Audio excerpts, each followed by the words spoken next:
చూసినావా ఎంత ఎంత పెద్ద కారు, కొత్త కారు కొన్నా. నువ్వు కొత్త పెద్ద కారు కొన్నావు. అమ్మో దీని దగ్గర బాగానే పైసలు ఉన్నట్టున్నాయి. నేను షాపింగ్ మాల్ తీసుకుపోయి ఆడ మొత్తం బిల్ చేయించుకున్నాక ఆ పైసలు మొత్తం దుబ్బేయాలి నాయ అనుకుంటా. అప్పుడు దాని పైసలు మొత్తం పడతాయి. నా దగ్గరనే పైసలు ఉంటాయి.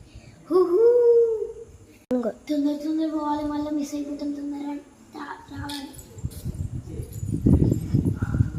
ఓ అమ్మ షాపింగ్ వస్తావా అని వస్తా. దీన్ని మొత్తం డబ్బులు ఖర్చు పెట్టేయాలి. ఆడిని మంచిగా ఉంటుంది.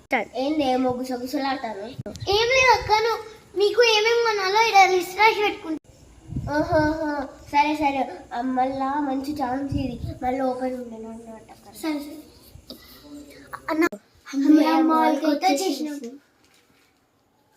ఇంతటైతే మొత్తం బిల్లు మొత్తం చెప్పించుకో. ఏంది అప్పటి నుంచి నీలో నువ్వు గుసగుసలాడుకుంటాను. ఏం లేదు అక్క, నీకు లిస్ట్ ప్రిపేర్ చేసినావు కదా, దాంట్లోకి అన్ని గుర్తున్నాయో లేదో ఆలోచించుకుంటా.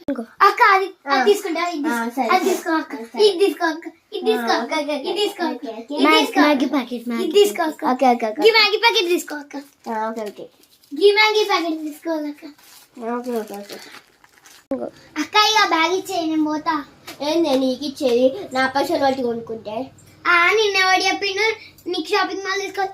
ఇవి ఎవరు నేను కొన్నా, అవి నీకు ఇంకా పైసలు ఉన్నాయి కదా, వాటితో కొడుకో.